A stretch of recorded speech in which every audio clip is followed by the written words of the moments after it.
4. Hi, welcome to Speak Up Monday here, Tropical Nomad, every Monday at 6:30. Today we have, you know what, there's so many things that I think we have in common, but we'll get to that. My name is Robert Ian Bonnick, the tourism architect, and remember, we go live on 3 channels. That's Instagram Live, YouTube Live, and Instagram Live, Facebook Live. Don't forget that. So tonight, my guest, Joe Tandle, and before we do it, Bhavna Parihar, who is our co-host here at Speak Up Monday, set this interview up and was supposed to be doing it, but unfortunately cannot be here, so that's the reason why I've stepped back in to kind of help. So Bhavna, if you're watching, we love you, and we'll see you very, very soon. Get better. Get better, right? And so look, Joe, you know, how I would describe you that comes up is that, you know, you're a person who brings people together. You're a person who's created a multitude of events which have attracted thousands, if not millions of people. You're a multi-dimensional, we just reintroduced that word a little while ago, a multi-dimensional entrepreneur. You know, so many different areas of successful businesses that you've built and created. So tonight will be fun. We're obviously going to be talking a little bit about Bali Bloom Festival, which you're the CEO and founder of. And by the way, Bali Bloom Festival is starting soon. Make sure you check Instagram, YouTube, and the usual spots to make sure you get your ticket. So look, one of the first questions, you know, that comes along for me is, what drives, you know, a person like you? Over to you.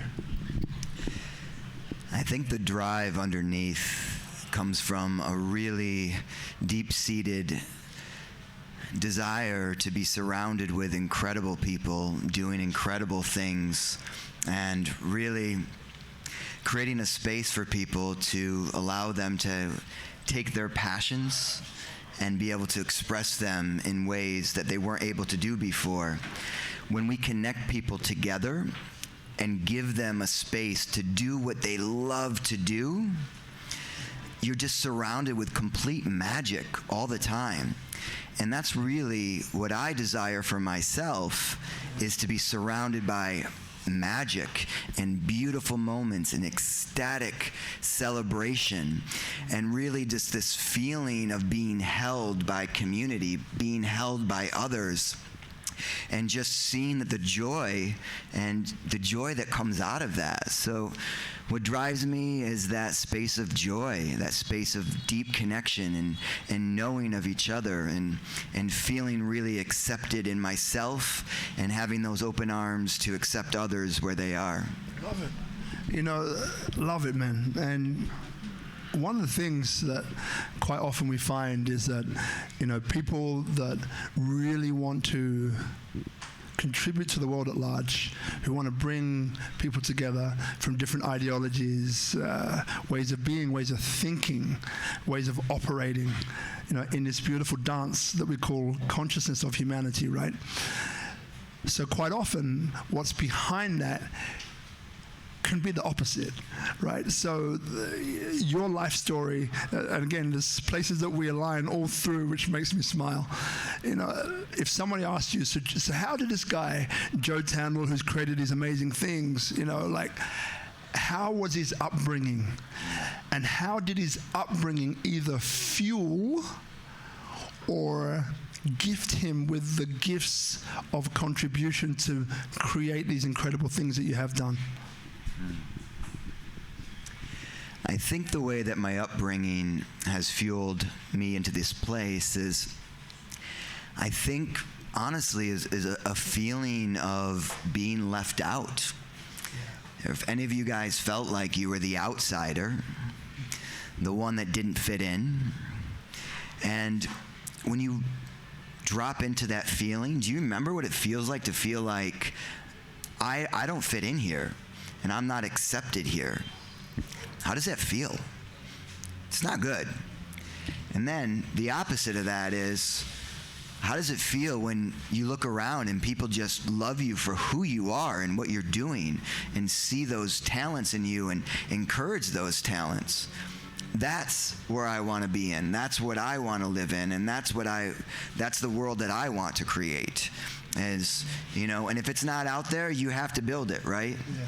I mean, you can complain about something or you can make something happen. So for me, I don't want to complain. I want to make things, and I want to find the people like many of you in this audience and maybe even watching. I want to make things with you, and I want everyone to know that wherever you are in your journey, you are accepted, and that you are welcomed into a space, and there's a place for you to come and figure out what you love to do. And it might not be the thing that you are doing. You might be a set designer and you're good at it, and maybe you're really good at it, but you really just want to make jewelry or want to be in a fashion show, or or just want to make some weird ice sculptures that is melting while you're building it up again. Those are the things that I'm interested in. Is what do you really want to do? Because I can ask someone to do something. I could say, hey, could you help me stage manage because you're good at that? But what's more interesting to me is asking someone, what would you be excited to do? And for Bloom specifically, and a lot in my life, I have found that the answer to that question is way more interesting on what comes out of it than could you do this? Because I know you're good at this. But if I say, what do you want to do? What are you excited to do? And everyone's doing what they're excited to do, like just think about that space. That's what turns me on. That's what excites me. And yeah, round of applause. Wow, all right, that feels good. Was it applause of this early? Damn, it's going to be good. It goes downhill from here, guys. It goes downhill from here. Down on the upslope. So, like a ski jump. So here's the thing, this part of you, which I really want people to get, because I get it, but I want them to feel it too. Well, they feel it already, but they don't know why. So this part of you growing up that perhaps wasn't exposed to those things, what were the turning point? Turning, that's a new one, turning. What were some of the turning points? And let people know your upbringing, just a nice story that will give them an insight into the kind of community that you grew up in, and some turning points that the universe maybe orchestrated along the way to get you moving. I think there was a lot of loneliness as a child. I think that the neighborhood I grew up in was very rough. God bless my parents for doing the best that they could, and I think they did, but my mother was 18 when she got pregnant, and I think that really made a difficult scenario for them. And I think they were trying to get themselves out of really deep poverty, and I remember the dehydrated government milk and government cereal and government eggs. And I'm pretty sure that's why I'm allergic to eggs, actually. And I think just this feeling of, I remember wanting to go to the movies, and I think it was Teenage Mutant Ninja Turtles, and I wanted to see it because my friends were seeing it. And I asked for money to go to the movies to see the Teenage Mutant Ninja Turtles, and they said, okay, well, we don't have that money. You have to figure out how to get it for yourself. And it was like, uh-oh, okay, how do we do that? So that was the start of being an entrepreneur. As you said, I don't have something, I want something. How do I get it? So it began with, selling candy and leveraging selling candy well, first I stole the candy and then sold it. And then it was I knew I recognized you. Yeah. It was your the guy. It was your candy, Rob. Damn it. I missed that candy. And then it was leveraging that to, get a shovel and then a lawnmower. And then you learn the lesson of you spend 4 hours shoveling someone's driveway and then they don't answer the door. And you're like, that's a lesson, Or and then it was a paper route, which was the biggest scam ever, because the way they worked is you were responsible for anyone that didn't pay you on the paper route. So that was a lesson, again. So as an entrepreneur, it came from just, they joke the school of hard knocks, but that's what it really felt like. You would get ripped off, or someone would steal all your stuff. And I remember I had saved up for a bicycle, and I was so psyched. And then it got stolen a day later. That was a lesson. And I think, it can laugh about it, but it's also, as a child, that does not feel good. Yeah. And so I think learning how to start leveraging and taking risks, taking what you earn and reinvesting it in yourself. And a lot of people talk about creating investments in other businesses, but it's like, invest in yourself. You are the one thing that you can trust that's going to stick around, and it's one thing that you have control over, right? So if you have an opportunity to make yourself better, do that. Before you throw your money at someone else, like, they're not the answer, you are the answer, right? I am the answer to me. I am the answer to take myself out of poverty. I am my answer to making a better life for myself and the people around me. Nobody else is, right? And you can hope that someone else would do it, but I found that most people, that doesn't work that way. Yeah. These qualities, right? So this human experience we have these qualities that either prepare us for what's to come, maybe can hold us back. So if I asked you, which qualities from growing up held you back, and which qualities from growing up propelled you forward? I think scarcity mentality is one of the hardest ones to get over. For those that have ever felt that they didn't have enough or weren't given enough or enough opportunities, for me, that's how I felt.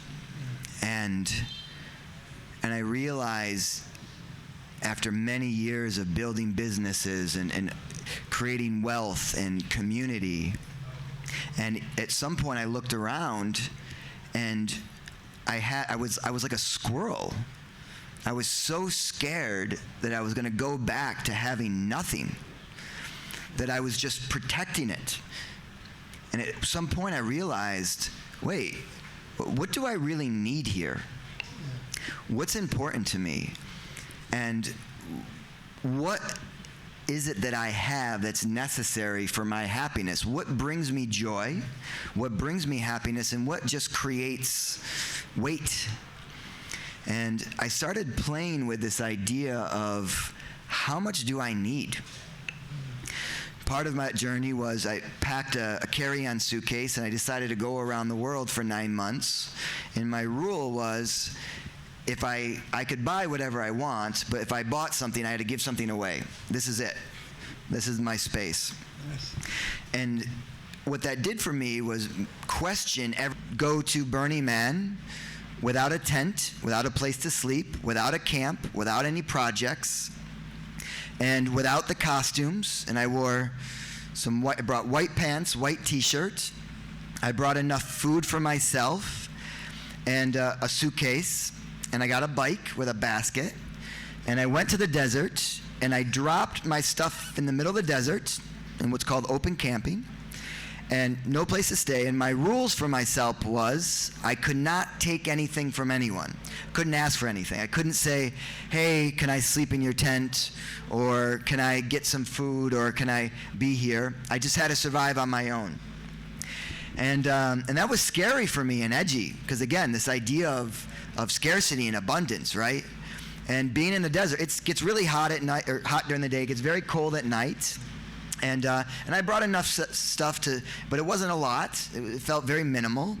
And I said to myself, what do I really need at Burning Man? And I said, I really need my goggles, my dust mask, because it's very, very dusty there. I need a water bottle, and I need a headlamp so you don't get run over. It's crazy. People get hit, they die. It's a real thing. So I said, that's what I really need. About 3 days in, I went into a workshop and a meditation, and I came out, and someone had stolen my dust mask, my goggles, and and I still had my water bottle, and they had taken my headlamp. I had it in a pile, and maybe on purpose, I don't know, and I was like, God damn it, universe. That's what I really needed. And it turns out I actually didn't need those things. And that was a big lesson for me. And I think those are some turning points in scarcity and abundance that I would like to put out to all of you guys is, whatever you think you need, you really don't need it. And then the next part of that was Bali. In New York, I'm running a co-living that is amazing. It's still going to this day, called Lightning Society, and we had gut renovated an entire building, and we are curating people from 21 years old to 71 years old from different backgrounds to live community on a daily basis. Because I did a lot of community building. I built many communities, some of them in 52 countries, and traveled around. And I was asking the question of community, which is, what is community? And a lot of people think of community as, hey, I see you on the dance floor, I see you at Tropical Nomad every day. But I was curious, what is it really to live in community every day? So we built it. And turns out it's a hell of a lot of work. It also turns out it's absolutely incredible. And it's very deep, and you are very exposed, and you go really deep with people. And so living this, and we had an event space. We did 300 events a year. We were launching community after community. We were giving away that space to support other communities and teaching them. I was running a community called Community Building for Community Builders. Very meta. Great title. Yeah. And we were seeing all these launched, and again, I was surrounded with this abundance of just world changers, man. Like people I'm really proud to have done stuff with, and really proud and honored to have been around. And honestly, like in New York, I felt like a king, man. COVID hits, I'm looking around, and I said, this does not look good. This is not the right place to be. I went to my girlfriend at the time. I said, we need to leave now. There's a plane in 3 hours. She comes back to me and she says, have you ever had any manic episodes before? I said, let me go think about that. Turned out, I was like, no, my intuition is telling me we got to leave. This is not the place to be. So for me, that was a giving up and a letting go of building 21 years or 20 years of building community and businesses and passive income, and this, not just a large community of thousands of people, but also living together, which was beautiful, and I loved it. Underneath it, though, there was a longing for a healthier lifestyle. If any of you guys lived in a big city before, there's a pull. There's a few here. Have you ever felt like there was just this pull to an unhealthy lifestyle? Like you could create a healthy lifestyle, but you had to work against gravity, right? And then you're in Bali, and then you could live an unhealthy lifestyle here, but it's kind of a pull against the gravity, right? You could do it, and people do it, but there's something there in certain environments that it's like a default culture. And I was longing for a healthier lifestyle, because my lifestyle was surrounded with peak ecstatic moments where you're going to 3 events. There's always dragons coming out of everywhere, with girls dropping from ceiling and confetti, and there's alcohol, drugs, and someone's hanging upside down playing a saxophone with fire coming out of it. I mean, this was every night. So for me, what we're doing with Bloom is like, we got some steps to take. I'm laughing because I'm getting some visuals. Yeah, well, these are real visuals. I can see everybody here going like, yeah, me too. And so I think, in the narrative of that scarcity and abundance, letting go of that and going to a country where I didn't know anyone during a pandemic, when, God, I don't know about you guys, but I remember my girlfriend cleaning the bottom of chairs, running around panicking, thinking COVID's going to come in, underneath the door in the middle of the night, and I wasn't sure if that was true or not. And then going and get out. and the first Bloom was for people to fly in, my friends and community to fly in to do, and then the borders got shut down. I said, you know what? I'm going to do this anyway. I'm going to find the people that resonate with this, that want to build together. And turns out they were there. And some of you guys were the people that were there with me building that. Yeah. You know, Joe, I've got a question, right? I know the answer, but I just want people to get this part of you. Through getting this part of you, they'll get to know you even more than they have already. By the way, I haven't told him I'm going to ask this question. I actually haven't told him anything.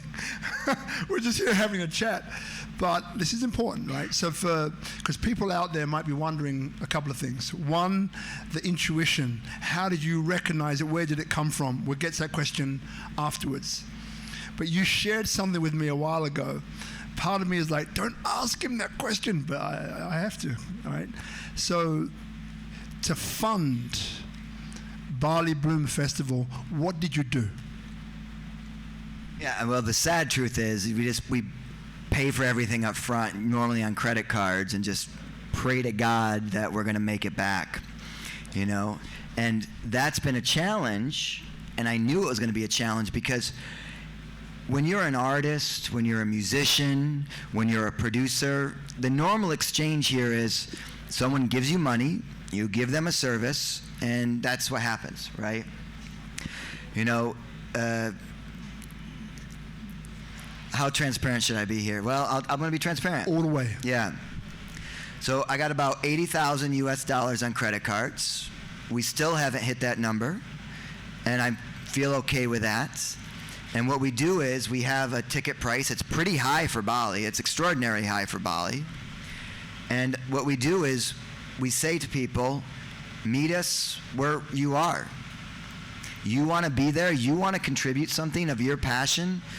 You let us know what you need to be there. So we give out lots of discount codes.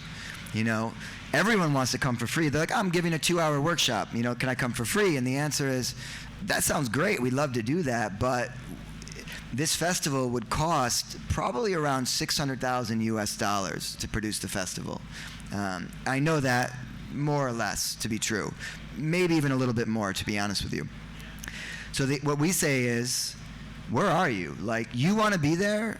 We'll find a way for you to be there. If we need to give you $50 off, $100 off, $150 off, if you need to come for free, but be real with us. If you know, I remember one of the financial hardship applications, someone said, can I get a free ticket? I just bought a villa and I want to invest more in crypto. The answer was declined, just so you know. And you know what? That was the only one that was declined. Yeah. So it scares the crap out of me to say this publicly because now I'm afraid that people are going to be on the doorstep. But if you want to see the heart, that's the heart. So if you want to give us money, a couple people just donated. I was like, my God, that's hard to receive. I'm used to being a giver. But I'm telling you, that's a lesson, but it's also beautiful to learn to receive. How many of you guys feel like it's a lot harder to receive than to give? You know, for the audience, for those at home, that was like 80% of the people. Yeah, why is that so hard, Rob? Why is it so hard? Because we don't feel like we're good enough? Like we feel like, why? Do you know? That's a question for another day, but we have this is a 4-day talk, right? But I just wanted you to get that, right? Because talk about going for it. You know, how many of us have reached a point where we think we're committed, but if someone said to you, okay, if you're committed, put $80K on your credit card, how many of you would do it? Right? Yeah. A couple of you, beautiful. Yeah, right? So I just want you to see that and to feel that part of him. Because being a guy who's put on things, I get the stresses and the things that can happen and the things that can go wrong, the things that can go right. But ultimately, when your heart's there, the universe is kind of behind you. But it doesn't mean it's smooth sailing, though, as you've mentioned before. So, my man, I just want to acknowledge you for that. Round of applause, guys. I really, really appreciate that. I think I want to share something with that, Yeah. which is when you believe in something so much, it's going to work. And when you start gathering the people around you that also believe in it, there's no doubt it will work. So if you have that fear, if that's that business and you're like, man, I've always wanted to do this. And you check into that intuition, you're like, I think this is going to work. Put it on your credit card, screw it. Ask your friends, screw it. Ask your family. Go out and ask, and don't be afraid to go out and start banging on doors or getting in front of people and saying, man, I believe in this thing with all my heart. I know it's going to work. And Bloom, we're going to be fine. We may not make a lot of money. I would love to hit the positive and be able to, and by the way, what we do, if we do make money, is we split it between all the producers by how much work people do. Eventually, we want to tokenize it, make it the first contributor-owned festival in the world. It's got we got a little ways to get there, but that's the heart of it. Because to me, this is not about money. It's about, this is what I want in my life, and to do it, let's do it together. So for those at home, one, if you want to get involved, come get involved. Fly over. It's 2 weeks. You got 7 days left. Bali's open. Come over. For those that are here, get involved. What do? You want to do tarot cards? Great. You want to do a workshop? Great. Do it. You're empowered to do it. Don't ask permission. Do it. If those at home want to give us money, please feel free. Well, we'll drop that link into the. So one of the things that popped up for me during what you just said is intuition. So we live in Bali here, one of the most mystical islands in the world, if not the most mystical island in the world. I don't know. That's what I think. But if I asked you, for you, what is intuition? Where did you find it? And how do you think other people can find theirs? Yeah, I think this is fairly new for me. And what I recognize, I was in a workshop about 4 years ago, and there was an exercise where you had a decision to make. And for me, this decision was a very hard one. And then you were with 4 people. One of them represented your mind. Another one represented your heart. Another one represented your intuition. Another one represented your sex. And in this question, you gave the question of what you were trying to figure out, and then everyone gave their opinion from the perspective of the mind, heart, intuition, sex. Okay? And then the second part was everyone talked to you at the same time from that perspective, and you were trying to listen to them. And it's kind of what we all are dealing with on a daily basis. When something hard comes up, you have your mind and your reason trying to figure out this problem, right? Then you have your heart's kind of in there, and you have your intuition, and you have your sex is driving you to different places. And it's like, what do you listen to? And then when in that workshop, I realized my mind has been a dictator my whole life and has imprisoned my heart, my intuition, and my sex.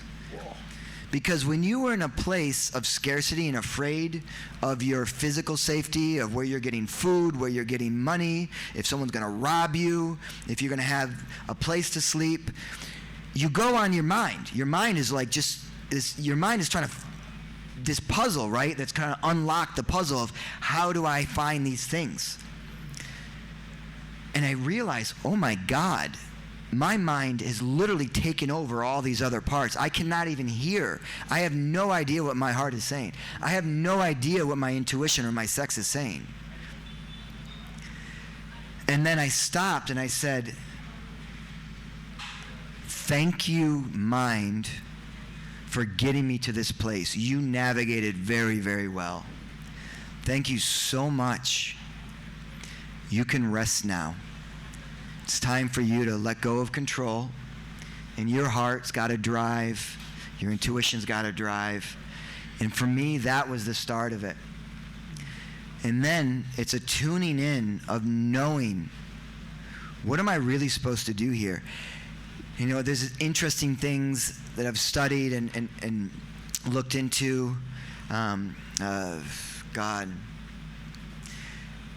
And I think I'm learning that your intuition and your body is much smarter than your intellect.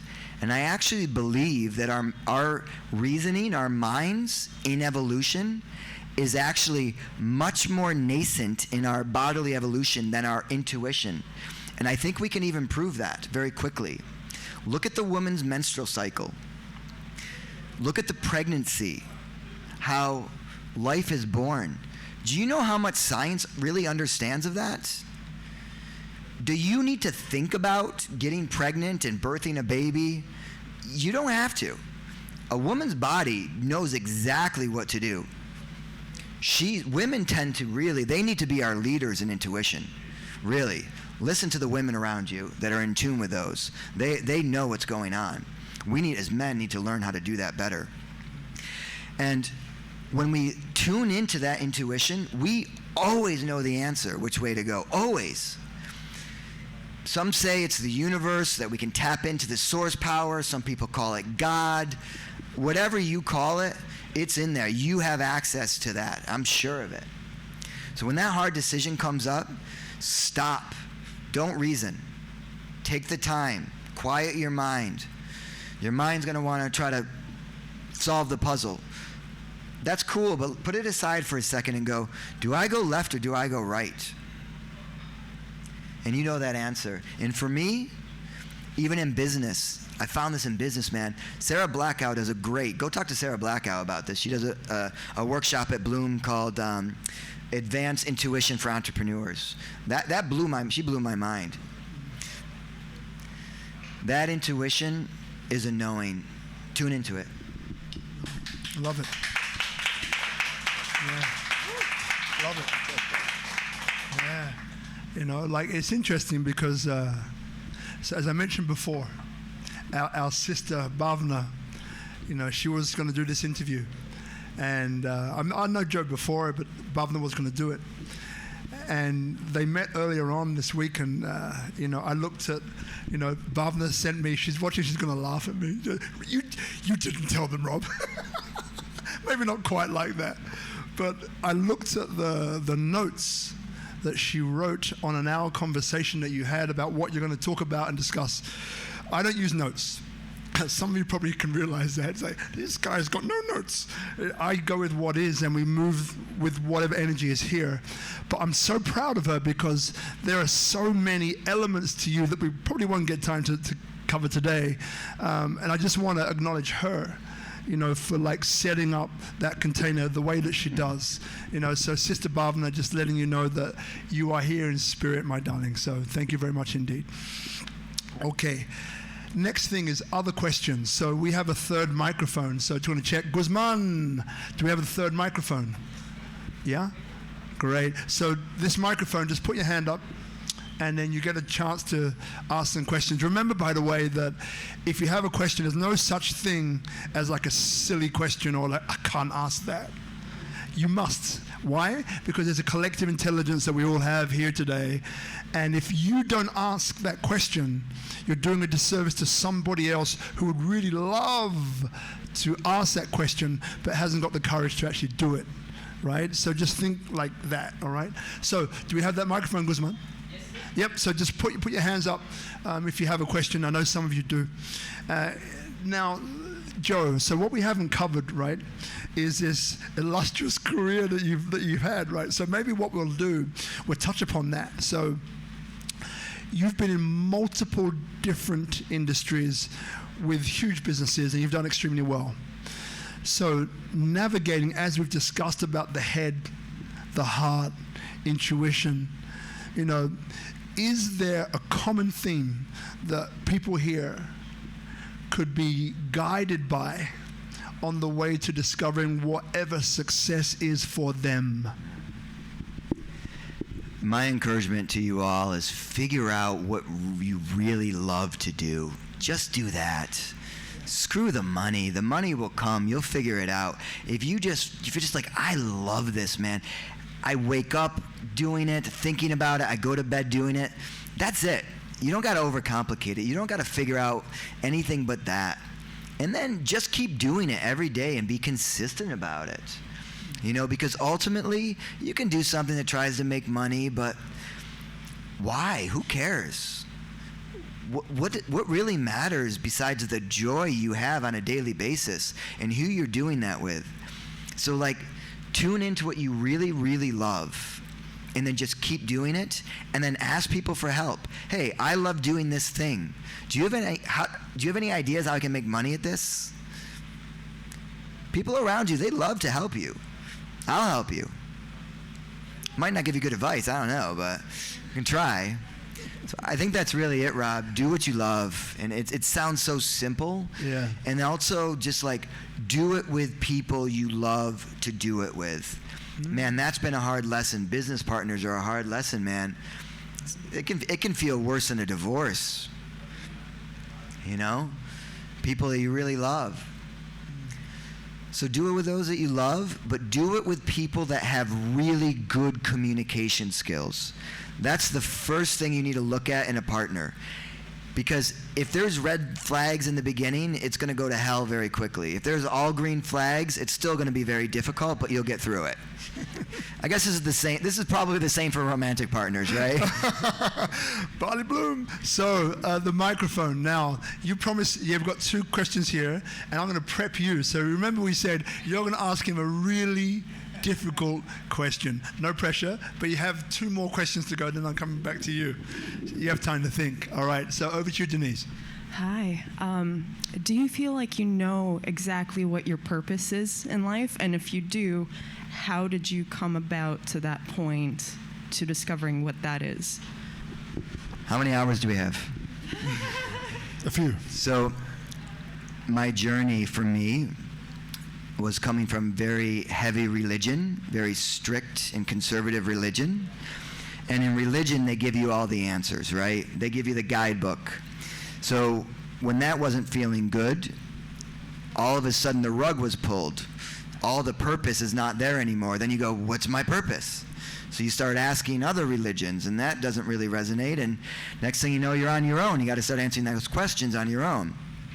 For me, it came down to being happy. So I asked the question, how do I become happy? That led me to saying, well, it seems like to be happy, I need to have healthy relationships. So that question was, well, then how do I have healthy relationships? So it turns out healthy communication. So then I started going deep in healthy communication. So for me, that was a bit of my path, and I think some of my purpose is to create an environment that allows a platform to lift people up and lead them from underneath and really allow them to shine in their gifts, and also to encourage healthy communication, whether that's in business or in partnership, in romantic or whatever, of like, how do we communicate genuinely without fear of retribution from the other person? You know what? I don't really want to do that. No, thank you. Cool. Great. We're both better off. I don't want to go on a date with you. That's scary, right? Or I don't want to give you money, or whatever it is. So for me, it's really try to figure out how to communicate in a healthy manner. Look up nonviolent communication, do some classes on that. Some of you guys might have some other ideas, but that'd be a great place to start. That's excellent. Thank you. Thanks, Sister D. Appreciate it. So, my darling, yeah, you had a question as well? So that might be the extent of the cable. Thank you for moving. Appreciate it. Hi, I'm Victoria. My question is, if you could change one thing in your personality, what would it be? Yeah. So the microphone, Denise, just give to this beautiful girl lady in the black. Yes, you grab the microphone. There you go. Thank you. Thank you. You know, I'm feeling really happy with myself at the moment in the things that I do really well and the things that I'm not so good at. I think the one thing I would change is going back to 15 years old and never picking up a cigarette, and that addiction to nicotine. That's an evil one, guys. Don't start. Smoking. So over to you. No pressure. Okay. So I know that you said that we should, follow our passion and what we love and also listen to our intuition. But what about like if you're like blocked? Like if I've been doing something my whole life that I haven't really been passionate about, so I don't have a strong sense of myself. So there's a lot of like self-doubt and like chatter in my head that like I don't really know where or what to do next to find out what it is that I love to do. Then try it all. Try it out. One at a time. I think curiosity is the one thing that I love about myself the most, is just being curious about everything. When you're curious, you're going to go over here and be like, oh, what's that? Let's try that. You know what? That didn't really work. I'm not really into that. Let me try this. Let me try that. Something's going to stick, And I also will challenge you and say, I think you know some things that you enjoy to do. In my conversations with you, there's been a couple of them that have come up that you're like, that you seem really excited to do. So try them. Okay. So just try not to listen to the self-doubt, like chatter in my head. Right. Do you think and believe that you can do what you love? I do, yes. Start there, believe it, and then start trying things.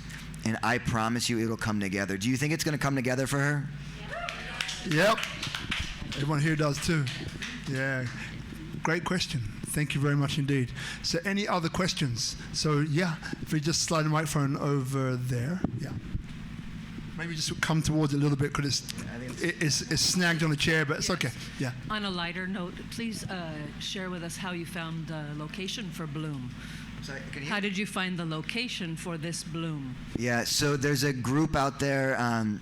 The longer story was I met them randomly and got involved. It's over 2 resorts, Bali Beach Glamping and Villa Vedas, which is a big mansion, and they're amazing. Most venues in Bali do not let you do the things that we're going to do there. Like, for example, we're like, hey, we need to burn a 6-meter by 4-meter art sculpture.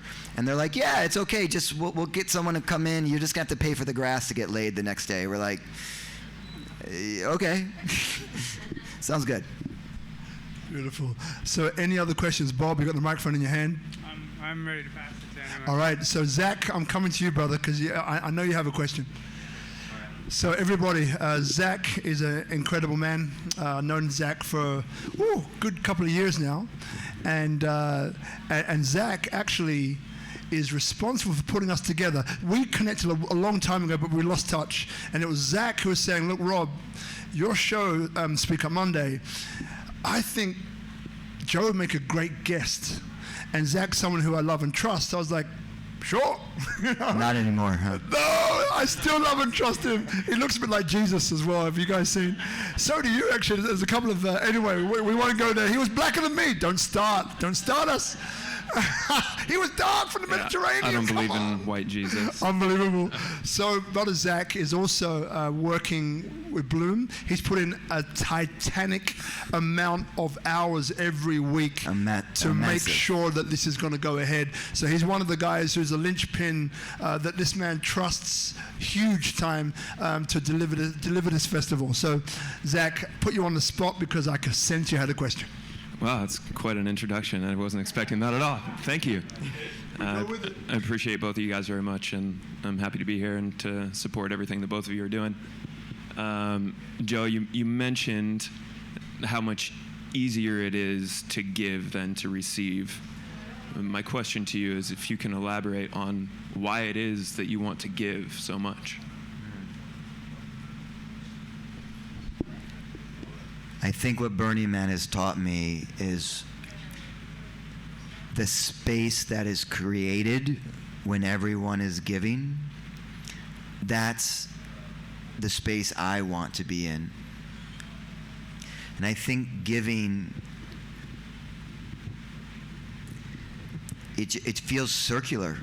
It feels like the more you give, it just keeps coming back around and around and around. It's a spiral up. And when you're constantly asking and taking, it's actually a spiral down. There is no lack of anything in this world. There's nothing. And yet we approach the world like there is. So I think I want to give, I also want, and I want to see others give, and I want to be in that cycle. I want to be in that upward spiral. I wish I had a better answer for you, Zach, to be honest with you. I was tuning into it, and it's like, the best answer for me is like, it's just in me. It's just at my core, and I don't know how to do anything else. Was there a life experience that maybe encouraged you to have that nature? Yeah, it just keeps going back. I mean, really just seeing what happens in Burning Man. This year, you guys, 20,000 or plus people got together for an event with 0 organizers. I want you to comprehend that. And everyone was giving. There was no medical tent. So guess what? Someone brought a Coleman tent, brought some bunch of medical supplies, and just became the medical people. Doug, there was no temple. Doug and his friends built a temple. That's how I met him, randomly. We were looking for a place. A friend of ours had just lost their father a few days before. Another friend lost their boyfriend and a friend of ours, and we were looking for a place to mourn, and we didn't think there was any. We're like, let's go look and see if there is anything. We run into these guys, and we're like, how do we help you build this? That's the space I want to be in. Because when we show up for each other in our needs, it's incredible. Let me show up for you. Show up for me. Watch what happens. Love that, man. Love that. So it's feeling now a good time, as I always commit to doing. We used to go for 2 hours, Speak Up Monday. 2 hours. People are there like, I don't want to miss it, but I keep going. Don't want to miss it, but keep going. So 1 hour, I thought, we keep it to 1 hour. We commit to that. And then, look, for those of you here, there's some time after we switch off the live to hang back and have a chat to you, if that's cool, brother. Sounds great. Beautiful. So maybe penultimate question from me, but first I'd like to tell you the way that we close the show is that we hand it to you, the guest, and whatever's in your heart, whatever drops in, it might be reiterating, it might be something else which comes. Feel free to give that then. Now, before we get there, I just want to ask you, is there anything else outside of that you wanted to cover right now, that you're feeling, I want people to know this? Feel into it.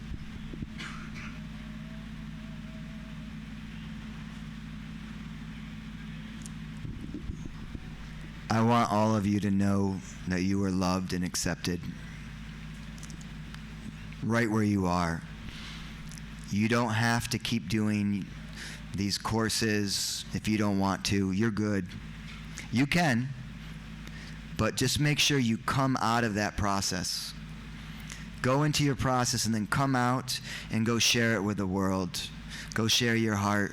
You are good enough. If anyone ever told you you are not good enough, they don't know what they're talking about, guys. You're good enough. You're loved where you are. That's what I hope everyone can know. I think we'll close it there. Beautiful. My brother.